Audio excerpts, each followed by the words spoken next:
Shabbat Shalom, everyone. So the opening chapters of the book of Numbers, the book of Bamidbar, as I noted, were not perhaps the most gripping or compelling material, unless, like Brooke, who came up here with her husband Scott to name daughter, you read censuses for fun, which apparently she does. But they do have a very specific kind of characteristic. And that is they are characterized by an intense desire to create and project orderliness. So we have the orderliness as we see in the beginning, the taking of the census itself, so that we may know exactly how many Israelites there are, male above a certain age, as they prepare the camp to march into the wilderness. We have that sense of orderliness when we read later on in this parsha about the organization of the encampment, how each Israelite had his place within the clan, and how each clan had its place next to which tribes, in which side of the Mishkan that served as the center, all standing by their standard, their symbol, their flag. And so we come away reading these opening chapters of the book of Bamidbar, the book of Numbers, with a sense of organization and orderliness that would probably make most parents of most teenagers just weep in desire for such organization. And it is a picture of orderliness that I am proud to tell you lasts, all of about 3 seconds. Because after describing exactly how the Israelites were to be encamped and how they were to march and where they were to stand and how many there were of all of them, life then takes over. And what we read about in the rest of the book of Numbers is quite disorderly, to say the least. For the rest of the book can easily be described as an utter and complete mess. First, they're in the wilderness. They're in a place that has no easily charted territory. And we read about their wanderings in the wilderness. We read about desire run amok in the wilderness that leads the people down destructive paths. We read about their complaints. We read about rebellion after rebellion after rebellion within this wilderness march. In fact, it becomes so disorderly, it becomes such a mess that 2.5 tribes opt out of even entering into the promised land. And they say, it's all right, we'll stay over here if that's okay by you.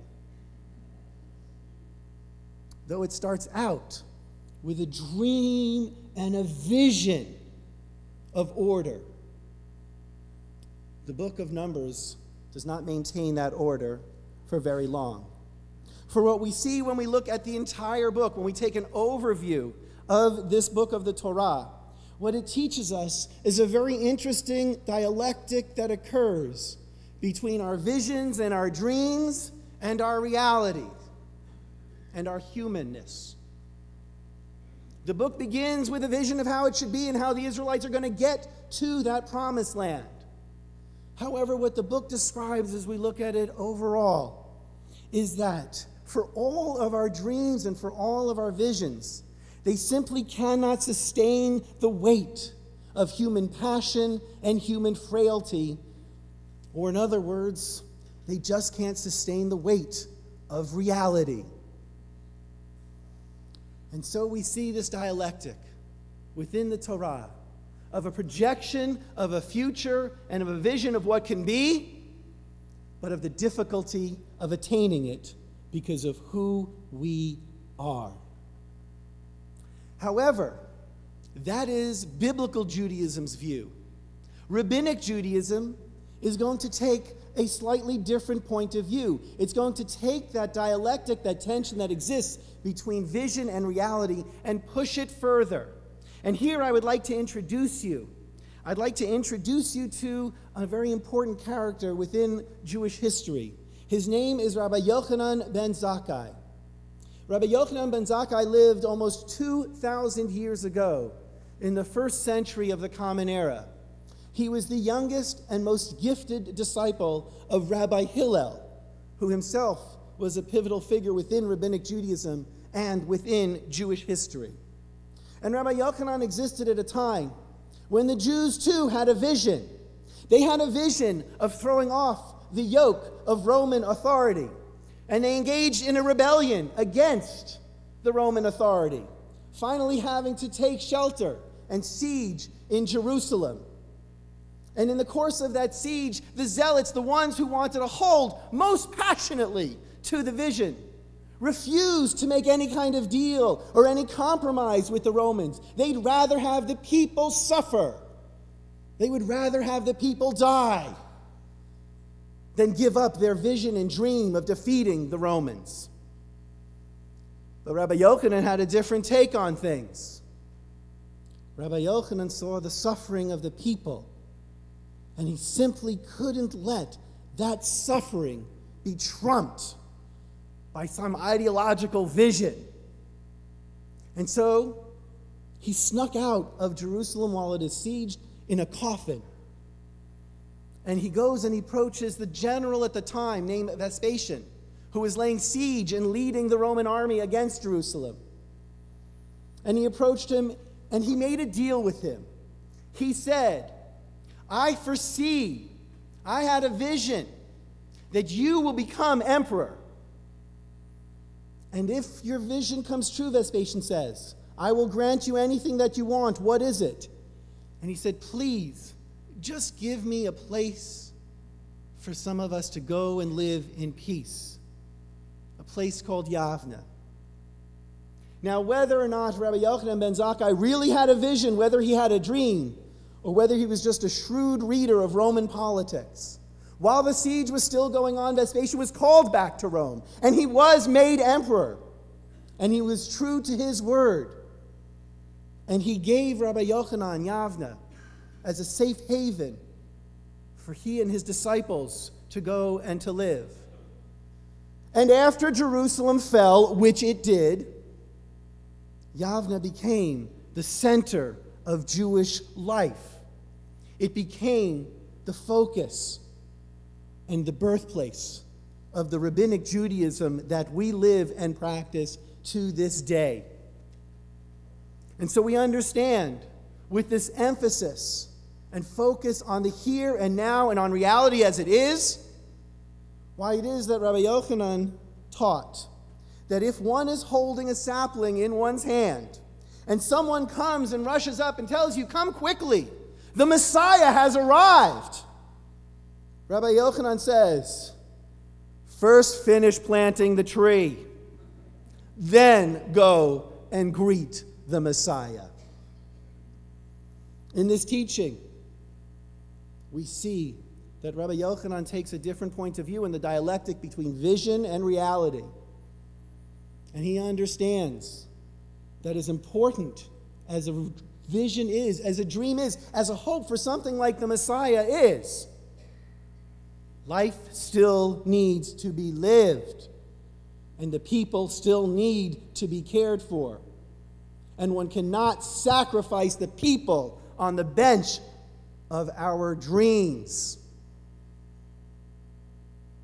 This step that we see within Rabbinic Judaism is a maturing within our tradition and within our history, and an understanding that while dreams are good, we need to plant trees as well.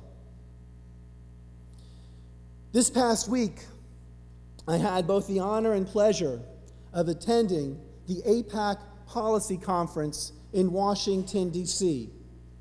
It was a thrilling, exciting, challenging time to be with 10,000 activists in support of Israel, coming from all different parts of the political spectrum, representing all different points of views, but with one thing in common.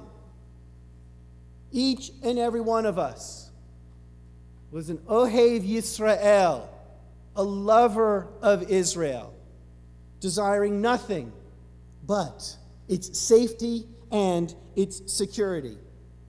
And one of the things that I love about the policy conference, which is why I encourage absolutely every one of you to make time next year or the year after to go.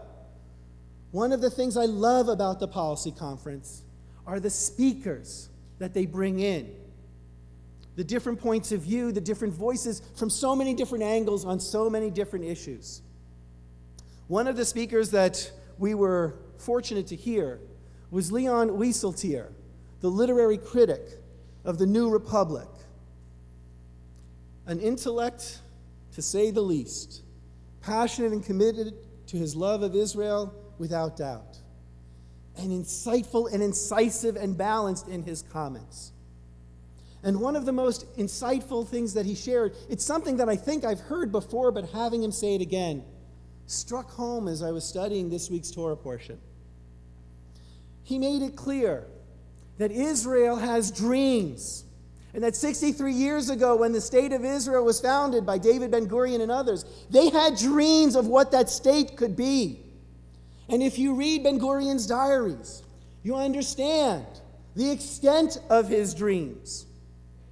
And you understand that the land of Israel that he and others accepted at the time of partition was but a fraction of what they had hoped for, and of what they wanted, and of what they had been dreaming about. But David Ben-Gurion and others understood that they needed to take care of the people, and that coming off of the Holocaust and coming off of a world that had turned its back on our people, we could not sacrifice their well-being and their safety to our dreams. And though it was painful to make such a concession, make it he and others did. For they embodied and imbued the lessons of Rabbi Yochanan ben Zakkai. They gave up a portion of their dreams.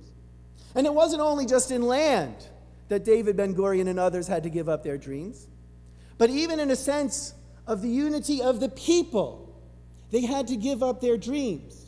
For when the state of Israel was formed and the Israeli Defense Force was fully and officially proclaimed, there were other groups that were seeking to bring in arms and supplies into the land of Israel at a time that would have been very difficult for the government.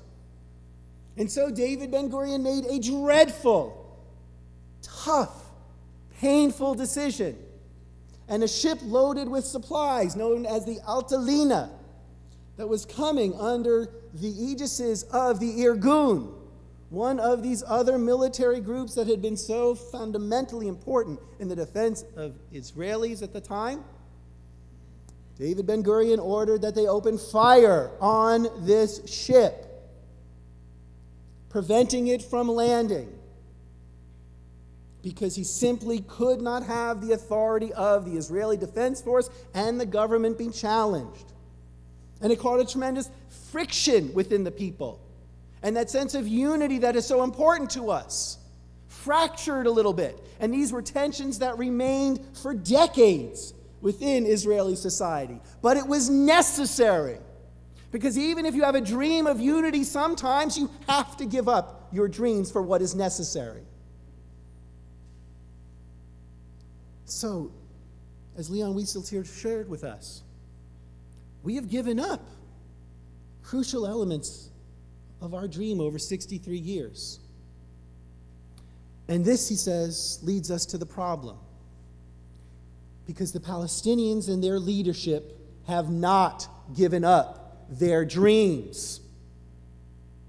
They have not given up the dream of Arab nationalism and unity. And so we see Fatah, under the leadership of Mahmoud Abbas, making a deal with Hamas in the name of Arab unity.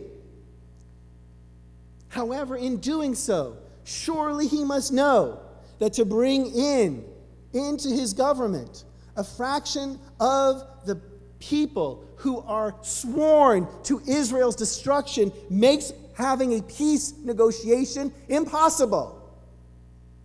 He must know this. And yet, his dream of pan-Arab nationalism is bigger. And who suffers for this? Not Mahmoud Abbas, not the leadership of Hamas. You know who suffers for this? the people, the Palestinians, suffer as this vision is fulfilled. Another dream that the Palestinians have not given up is the right of return. This is their dream, that they will go back to the land as they had it, as they perceive their ownership rights to be, going back to the very founding of the State of Israel in 1948. It simply cannot happen. Everyone knows and says explicitly that the right of return will destroy the Jewish nature of the State of Israel. And therefore, no Israeli leader will agree to such a condition. And yet the Palestinians and their leadership have not given up that dream. Listen, I can understand why. I can respect the desire to go back to one's homeland. That's not hard to understand. But in holding on to that dream, they simply condemn the people to suffer more. For there is simply no way any Israeli government will accede to such a condition. And this is one of the most powerful insights that I took away from this AIPAC policy conference. It's appropriate and necessary to have dreams and a vision of what one wants life to be. But we have had thousands of years of learning, and we have come to the conclusion that dreams cannot be had at the expense of the lives of our people. Unfortunately, the Palestinian leadership have not come to the same conclusion. As human beings, we all dream. It is natural and innate to who we are. And we need to dream. For it is our dreams that feed our hope for the next day, for the next week, the next month, the next year. It is our dreams and our hope that enable us to get up in the morning and to step forward. But we ourselves are not dreams. And all we can do in this world of reality, in this midbar, in this wilderness of life, all we can do is the best that we can with what we have, guided by the wisest among us. I believe Israel has learned this lesson. I just hope the Palestinians do so speedily and in our day. Amen. Shabbat shalom, everyone.